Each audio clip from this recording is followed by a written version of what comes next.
بسم الله الرحمن الرحيم ألف لام را تلك آيات الكتاب وقرآن مبين ربما يود الذين كفروا لو كانوا مسلمين ذرهم يأكلوا ويتمتعوا ويلههم الأمل فسوف يعلمون بسم الله الرحمن الرحيم والحمد لله والصلاة والسلام على رسول الله صلى الله عليه وسلم وبعد بدوا الله منا abatulaba assalamu alaikum wa rahmatullahi wa barakatuh tukomyewo mukaseera kano akatundu akokubiri okubeera nti tweyongera okubeera nti tuddamu tutemateme ekitanda ekya mujjana biidhnillahi subhana nga twakomye twalabye ekitanda kine ebiwawaatiro bibiri twakomye ku ntimbe Sheikh nalitayo aya okuva mu surati Yasini nga era kakati yetugenda okubeera nti tumalirizayo okuvunula tweyongera okulaba kiki ekiri mu mujjana na butya bwetugenda okusisinkana abakyala baffe bano ab'okunsi nga tuli mujjana biidhnillahi subhana. Marhaba bika Sheikh mujaddadan. بارك فيكم جميعا. السلام عليكم ورحمة الله وبركاته. وعليكم السلام ورحمة الله وبركاته. Sheikh tukoyanza nnyo byonna byotukolera era tukusaba sebo oyongere mu maaso okubeera nti olaga abatulaba kiki ekitande ekyo kifaanana biidhnillahi subhana. الحمد لله رب العالمين الذي خلق الإنسان في أحسن صورة والصلاة والسلام على رسول الله صلى الله عليه وسلم.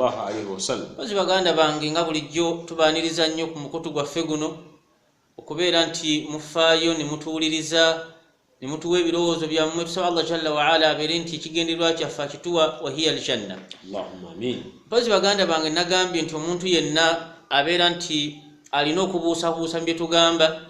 Ayinza okugiyita firimu, ayinza okugiyita nti tuli mu musalesale, ayinza okugamba nti bintu bapanga abantu basanyuke. Oyo tasaana kusembera kuba tugambye bigenda kwononera enzikirizayo kuba senga ogaane ejjana nga Allah bwe yagikola ekyo kimu kyonoona imani y'omuntu n'abeera nga avudde ne mu busiraamu. Kati mpozi muganda wange tugenda mu maaso twalese tugambye ekitiibwa Allah subhanahu wa ta'ala ng'atubuulira ku mbeera y'abantu b'omujjana. Owekitiibwa agamba nti hum wa azwajuhum fi zilalin ala al-araiki muttaki'un. Owekitiibwa Allah subhanahu wa ta'ala yatulaga bulungi ng'ayogera embeera y'omu kitanda omuntu kyagenda okubeeramu. Agamba nti hum wa azwajuhum, abantu abo ababali bayingidde ejjana ne bakyala baabwe ng'ategeeza bano ab'omujjana fi zilalin, waliwo emiti girina ebisiikirize mulimu obuwoowo giri mu kitanda omwo. Kati kitegeeza zilal ashjari ekisiikirize ky'emiti ate mu kitanda muli bagenda kuba batudde wansi. Kati muttaki'un nga bonna beesigamye batudde mu matebe bali mu bagize eki beesigamye bali mu kitanda bali wansi w'ekisiikirize. So ate si musana wabula kimu ku mirembe ng'oli bwaga tugenzeeko ku biiki. Kati bali mu miti wansi mu kisiikirize newankubadde nga twali musana kiri kimu ku byengera Allah byateeka mu jjana. Allah. So wano ku nsi omuntu atula mu kisiikirize ky'omuti aba ayagala ki? Aba ayagala kuwona musana. Naye wali kiri kintu ekyongera okuba nti ate ofunwa emirembe emiyitirivu awamu n'okuba nga teweeyogomye mu ki? Musana. Kati Allah kyagamba mu Qur'an ey'ekitiibwa suratu al-Yasin. Suratu Yasin Allah atutegeeza aya nga ya 5 mu 6 Allah atugamba tuhum wa azwajuhum. Olaba Allah subhanahu wa ta'ala abantu abo bali bayingidde jana baki ne bakyala baabwe fi zilalin ala al-araiki muttaki'un. Olaba bali mu kitanda bali omu bonna bali mu mirembe miki muttaki'un ate nga bakola ki? Bonna bali kuliko gamba atudde mu ntebe muba nga bwentudde bwe nga bwotudde ate eri biriti mala ainu ra'at bali amaaso tegabiraba nko yadde siyene ekyo kyennyini kye tubadde tugamba nedde erindala sebo. Kati wekitiibwa Allah subhanahu wa ta'ala tugeza bulungi tusobole okubeera nga tugira ki? Nga tulwana nga tufune ejjana eyo kuba yaffe waliyullahi subhanahu wa ta'ala yennyini ejjana nga bwe twamunnyonnyodewa emabega. Kati omusajja ono embeera eyo giragi emirembe gigenda kubeera miki? Allah agambye nti nga balina abakyala baabwe okitegedde. Kati omusajja ono yarfa'u ra'sahu agenda kusitula omutwe gwe ali mu kitanda kyotambulako emyaka 15 yambuka. Allahu akbar. Atunuleko waggulu. Kati bwali tunulako waggulu, Allahu akbar, mutalla'atun tunadihi. Ogenda kubayo omukyala amuyita. Amugamba atya? Omukyala ono agenda kukoowoola, ya waliyullah, owange gwe omwagalo wa Allah, ama lana fiika min ad-dawla. Ffe tetulinayo ddala loolo gy'oli gye tuyinza kukola. Tetulina kye tuyinza kuzannyirawo kwongeramu mu yandi gwe gyemirembe olaba ffe tetulina kye tuyinza kukolawo. Sajja afunuulira omukyala waggulu ayogera. Banata wanaina fogo ajuzza la hawla wala quwwata illa billah. Oli ayita mubuuza ffe tetulinayo ngeri gye tuyinza kukola gye tuyinza kukola olowooza. Sajja n'agenda kugamba ya habibati, mukwano gwange, man anti, ati gwani ovudde wa? Omukyala ono agenda kumuddamu amugambe nti ana nze millawaati, ndi mu bakyala abo qala Allahu fihinna, Allah be yayogerako n'agamba nti waladaina mazid mu surati Qaf. tulina n'ennyongeza. Ennyongeza gye yakugamba be baffe. Allah kye yali ayogera mu Qur'ani w'ekitiibwa. Allahu akbar. Musajja asitudde omutwe atunuulira omukyala, la ilaha illa Allah Muhammadur Rasulullah. Fayatiru sariruhu, mu kaseera ako kennyini kitanda kigenda kugira ki? Kubuuka. Ebiwaati bye twagambye kigende waggulu. Agenda kusisinkana omukyala oli amugambye. Kati oba sisinkanye ekitanda kimutuusizaawo waggulu, ali waggulu, omukyala agenda kuba ali waggulu nnyo. Kigenda kubuuka kimutuukeko. Si kye kiwanvu, kirina ebiwawaatiro fogo, kiri mu kkala mmyufu, kisituke bakikola mu materiyo ya bbeeyi.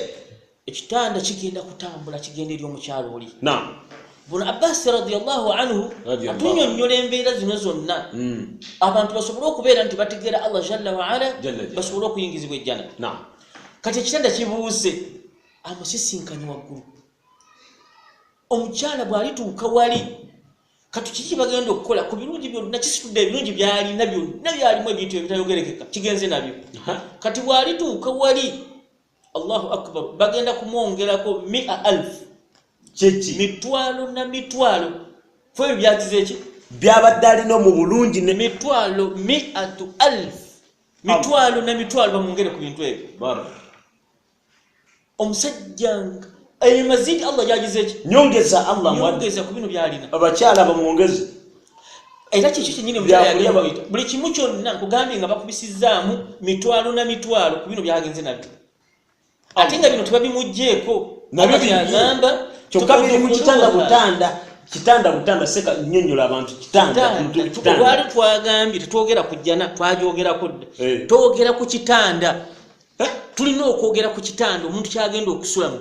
Ekitanda kitwogerako kye kirimu ebintu bino byonna. Saagala omuntu atwala emagezi ge bweru ku jjana, la tunuulira kitanda kyenjogerako.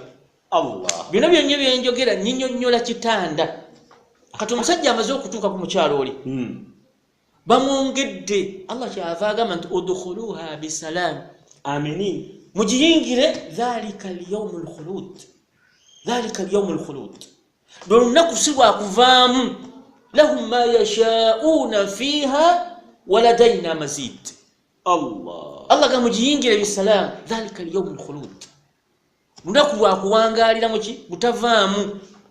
Lahum ma yashaa'una fiha. Tebakaddibwa. Teri bukadde. Byolya tebivunda. Teri bulwadde.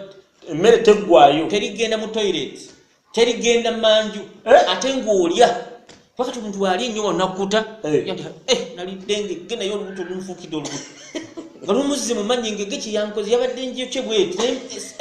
Nabadde njagala. Kakati olwo obuzibu mujjidde. Naye teri. Alwanu ta'am. Ebika by'emmere yonna ng'abirya. Allah subhanahu wa ta'ala agenda kumuwa kudura. Ayatanawalu. Agenda kumuwa amaanyi. Ayatanawalu anwa at-ta'am. Nga teri kuba mpiira. Yonna kullahala. Ebiteeka by'emmere biki? Agenda muwa kugamba obusobozi obulya emmere yonna. Kyokka nga tetebooza alina kyalo. Omukyala amutuuseeko. Wamala okutuuka ku mukyalo oli. Akyalyawo mukyala we si kumuyita buyisi. Wabula wuwe Allah agandi ngenda kukongeza ku bino byonna ate nkongeddeko. Waladaina mazid. Kyantegeeza tugenda ngenda kukuwa ate nkongere. kati aliba akyali awo fayarfa'u ra'sahu agenda kutunulako waggulu fayara nur agenda kulaba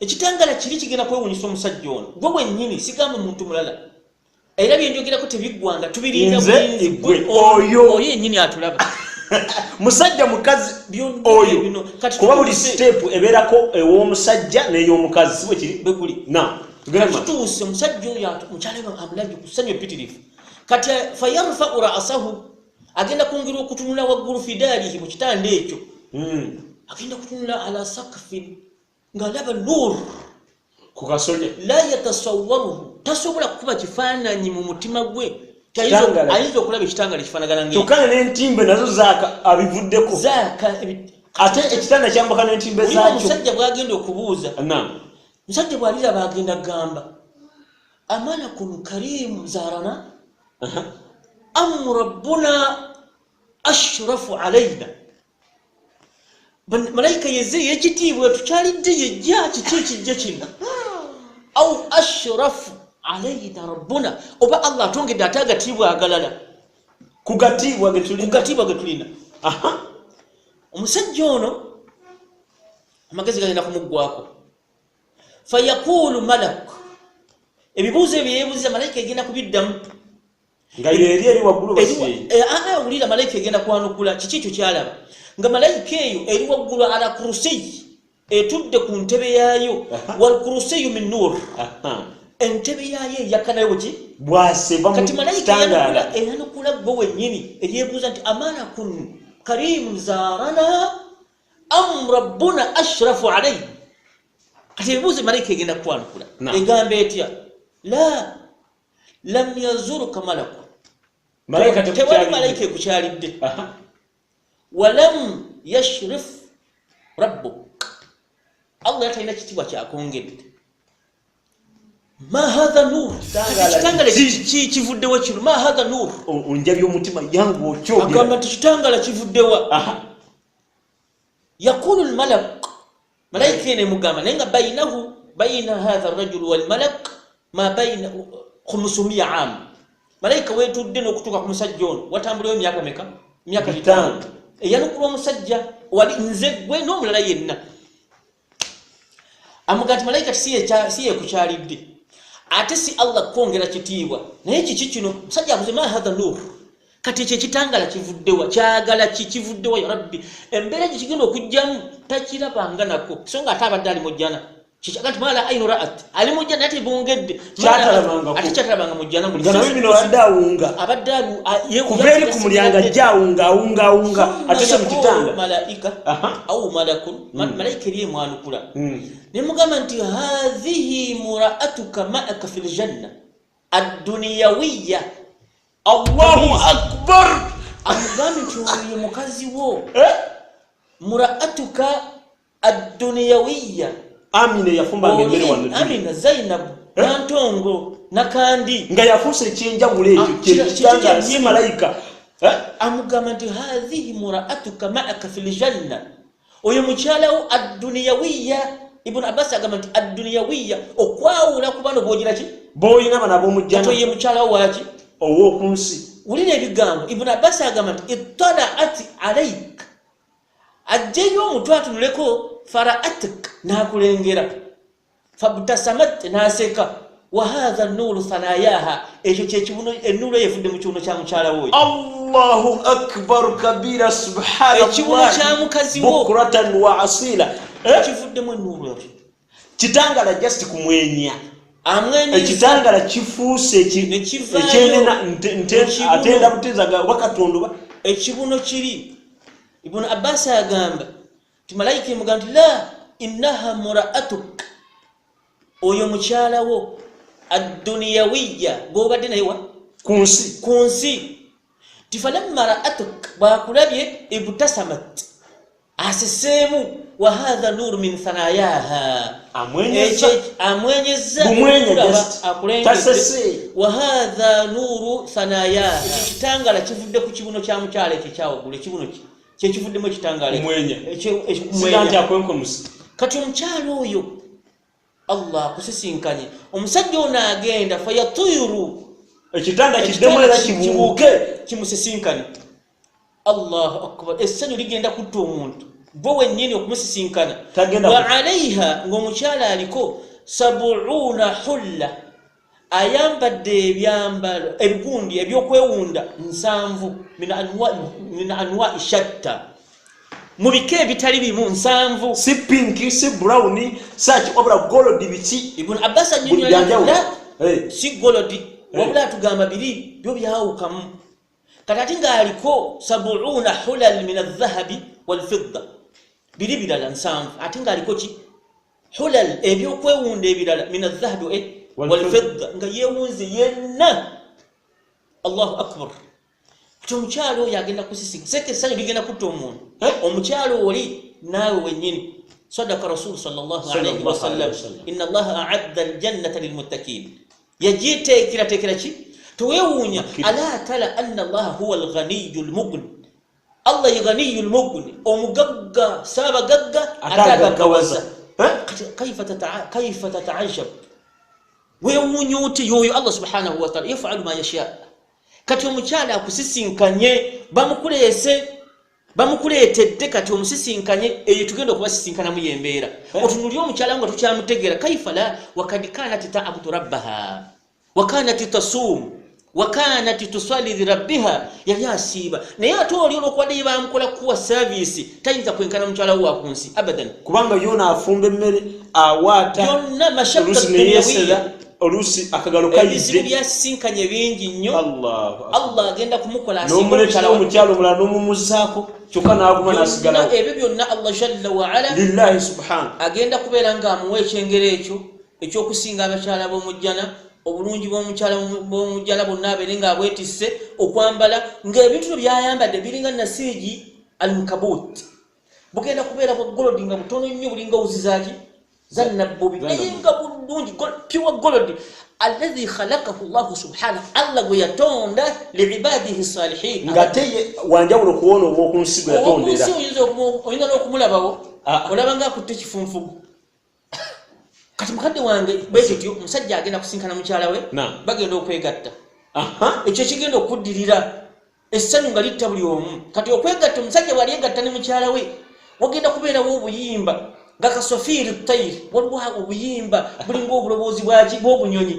Gwewegatta ne mukyalawo obuyimba bunyuma buyitirifu buyimbira gwe subhana buli mukujja gijja. Ate ekitali ku bakyala bali abatali bamuki bo balize eri tekiri ate kiri ku mukyalo ono. Lwaki? Liannaha kanat ta'budu rabbaha, yali asinza Allah subhanahu wa ta'ala. Pozi baganda benga tumaliza tugamba omuntu yalisaanye abeere nga asinza Allah jalla wa ala, ategere nti jjaneyo yiye senga abasinzizani Allah subhanahu wa ta'ala. Oye nawe wakanyumba kati yajja naye oba kiyajja nakyo oyaba faqad khasira ad-dunya wal akhirah, dhalika huwa al-khusran mubin. Abafafaganibwa kuno ku nsi ne akhira ebegize eki bwekityo. Mpozi muganda wange mu bufunze naye nga kisinza kwetumiikiriza nenyinyonyola jjana nenjiraki nojimalayo oba kitanda kyo sinza kugaa nti nkimazeeyo. Hasha lillah, sinnyonnyodde kitanda nenjiraki era sinza kukimalayo wabula njogeddeko tulabyeko. Tusaba Allah jalla wa ala abeere nga atuwatumira baganda bange oba ntumira baganda bange bonna